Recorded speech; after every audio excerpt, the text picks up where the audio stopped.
Ready? 1, 2, 3. Welcome everybody. Mom and Dad talks about favorite two people. Our mom and dad. We have Hantie. As you can see, I'm with mom and dad and Hantie. This is rare in person. This is kind of a rare occasion here, everybody, but it's a real treat for me. It's a wonderful weekend for me and being with my family, seeing a lot of my family this weekend, and my wife will be seeing me later on tonight or something like that. Tomorrow night. Later on tonight. No, tomorrow night. Sunday, tomorrow, yeah. No, Saturday night. Saturday night? Okay. Anyway. That's tomorrow night. Yeah. So anyway, folks, first of all, we want to give our condolences out to the lady that was murdered, the Uber driver. Mm-hmm. When I saw the video, I was, we see these things all the time, and the movies, though. And the thing about it reminds me of Trayvon Martin. Why don't you just call the cops? Mm-hmm. Have them handle it. They're trained to do this. But this poor lady unfortunately lost her life, and it's really tragic, both of them. And the fact of it is that someone called this gentleman or said that the extort was extorting him and said put this money in front, and then the Uber driver would pick it up, and the Uber driver was unaware. They were just doing their job. Hey, I just come to pick this up and thought it was easy money, and then they end up not going home. And now the other gentleman is in prison or in jail right now. We don't know what's going to happen to him. But what are your thoughts on that, Mom and Dad Hantie? Well, my thoughts are there comes a time when you need to let the authorities do their job. It would have been so much easier for him to call the police and tell them, I've got a call where I've been extorted for $12,000 and to give that money to the Uber driver, and the police would have come and handled it themselves. Mm-hmm. But instead, he took the bull by the horn, got his gun, and when the lady innocently showed up, he pulled the gun on her, walked up to her, and the lady was really pleading for her life. Mm-hmm. The thing I remember her saying is, "Please don't kill me, don't kill me." And what did he do? He killed her. 3 shots. So that is so horrible that people don't stop and think reasonably. They go on their emotions, and that is very, very dangerous. Yeah. Who else has a thought on this? My thought is you just have to be ready at all times. You don't know when your number's coming up. I hate to look at it as her number came up because it was so senseless. I don't believe that the Lord operates that way. That's correct. But because I believe in him, I have to be ready every moment. Mm-hmm. I mean, you can be very innocent in what you're doing. Right. And like you say, not come home. And there's a whole lot of people sad because somebody just did not, somebody was, I don't know, was he careless? I believe he was. I mean, you have so many people, in the age of Trump, so much hate going around that someone just wants to react, and their frustration usually goes out. And unfortunately, I'm not saying that this man was a Trump lover, but I'm just saying the environment that this is creating right now, where people just want to hurt one another. Not even looking at each other as Americans anymore. We're looking at it as a Republican, Democrat, or straight or gay. You know what I'm saying? It's this animosity towards one another, how you feel about issues, and people just want to kill you if you don't think like them. And nobody's thinking about, well, it's okay if you think different than me. We can all go home. And unfortunately, a lot of questions were going through my mind. Like, what were they able to extort you with? The ability for you to even get it, put on $12,000. That's the part that really disturbed. Yes. My question here is, when the woman got the order to go to this house, the people that gave her the order to go there was not, the reason for her going there was not a clear, honest reason. because usually people are called for Uber to get a ride. Okay. Uber's call for a lot of other things. But normally I'm used to hearing I'm called Uber for a ride. Mhm. And that's what I'm looking at. You look for a ride, you don't look for some catch or trick like that she was played on and pulled on when she went to that man's house. Yeah, her whole thing was, I'm going to doing my I'm job. doing my job. I'm doing my picking it up. job. It's Yes. easy money. You know, she's thinking, hey, I'll do this real quick. Next thing you know, the gentleman said, I know what you're here for. I don't know what I'm here for. Please don't kill me. And when I saw the video, he could have knocked the lady out. This is a lady. He didn't. Well, He really should not have thought what he thought. and really, Thought process we was not- don't know the circumstances. Right.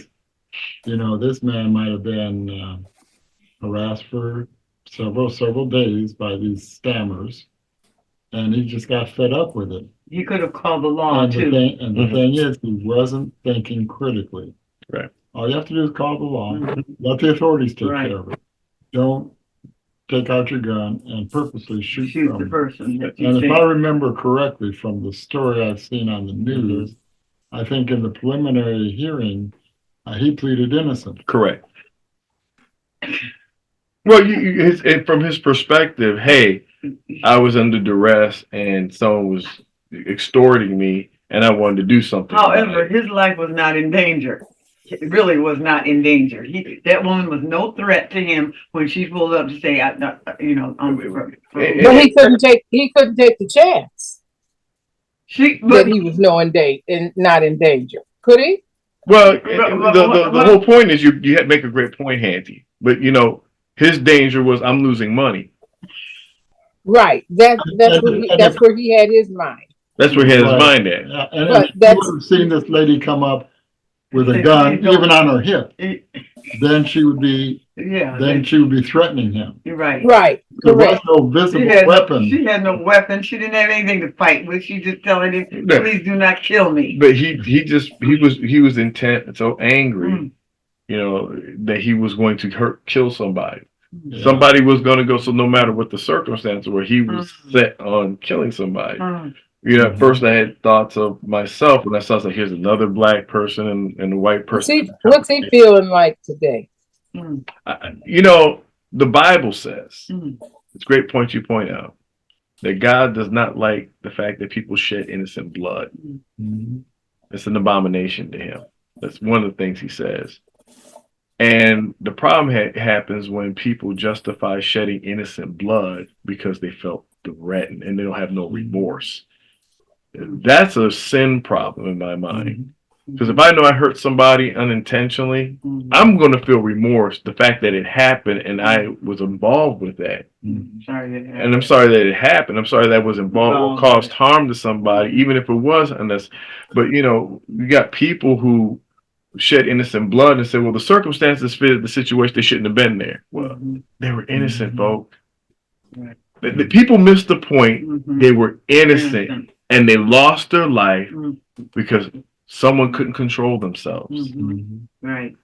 And the gun gives you a sense of power when it really shouldn't. It shows with a lot of civilians, look at me. Don't mess with me because I can shoot you. And the other day I went to the gas station, and this elderly man had a big gun on his hip. And I thought, now here he is, I would say in his 80s, for instance. What does he need with a gun? What does he need? But he probably just wanted to scare somebody. Well, and that's the whole thing is that people warn. I'm going to warn you. It's intimidating. Yeah. And with a lot of people, with some people, a gun is a toy. And a gun is not a toy. A gun has one purpose, and that is to kill people. Or to kill things. Well, it's one thing to try to injure someone, but the intent is most people, unfortunately, had the mindset, I'm going to kill you versus injure you. All I got to do is injure you so we can all go home. Let the authorities deal with itself at that point. Everybody can explain their case. But you know, when stuff happens and people just have intent on, I'm just gonna, I'm fed up and I'm gonna just do this and I'm gonna walk away from it and forgetting the fact that someone's lost their life. Right. Mhm. Absolutely. You know, and when life is lost, You Ain't coming back. you can't take it back. And there's people there, you know what I'm saying? Mhm. But like I said, what bothers me is the lack of remorse Mhm. of someone shedding innocent blood in these cases. Right. You know, there's no remorse. Like, man, I am so horrible that happened. That's one thing, Mhm. but you're just like, oh, Yeah. they deserve it. You know, they But should have acted. trying to give an excuse Yeah, why it you happened. can't push those kind of. I mean, you know, you see. I mean, my grandmother, before we get off, used to take care of World War II veterans. Now here's these guys in combat. They never wanted to kill somebody, Mhm. but they were put in a situation where they had to. And my grandmother took care of them, and some of them were never right again because the fact is some of the stuff they had to do that they didn't really want to do. Mhm. And you know, folk, you got to be a really sick person to want to take life. Right. Mhm. You got to be a Deliberately. real sick person, regardless of whether someone had it coming or not. Mhm. That's for a Christian. That's very, very dangerous. A friend of ours was a county sheriff Mhm. for several years. And one thing that he did tell us is he took great pride in the fact that he never had to pull his gun.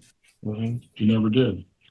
He had to carry it because he was with law enforcement agency, but he never pulled his gun. You know, I remember having a police officer one come to my school and said the proudest thing he ever had to do was never had to pull out his gun on anybody. Mhm. That was his proudest moment. And at that point, I just had a whole different respect for officers that, you know what, if I never have to do this, that's a good day. If we can we'll do everything else but do this. But we live in a world today where people are on edge and we have people that are not right that, you know, unfortunately do take the line. And you have to do that at Law in times. their own hands. But, you know, it's not every time. Right, right. You know, and that's what we're getting to the point now where everybody's going to be on edge. So now, you know, people are just going to be shooting at people just because they had a bad day. And that's, you know, I didn't grow up in that kind of world. Mhm. My world was you don't even play with a toy gun and point it at somebody. Right, correct. But now, you know, people just think lives are just nothing. But They don't value any life. Right, and the military has to train you to shoot a weapon. yeah, It doesn't come naturally. They have to train you to shoot it Mm. and how to take care of it. yeah. So, you know, we get our hearts go out to the family on both families. Sad that this happened. Hope that some good can come out of this some kind of way. But you know, anytime loss of life happens in any shape or form, Some kind of a lesson it's to be horrible. learned from it. It's horrible. So we're gonna keep them in our prayers, both parties. Mhm. Until next time, you know, let's just think a little bit before we react. And when you have it, call the cops. Yeah. It's a law enforcement Especially, you work. know, really pay attention and call the cops before you just react to do something. And sometimes you got to react fast because of you know, gunshots are fired. That's one thing. But really assess the situation. That's all I'm saying, folks. Till next time, we'll see you on Mom and Dad Talks. All right.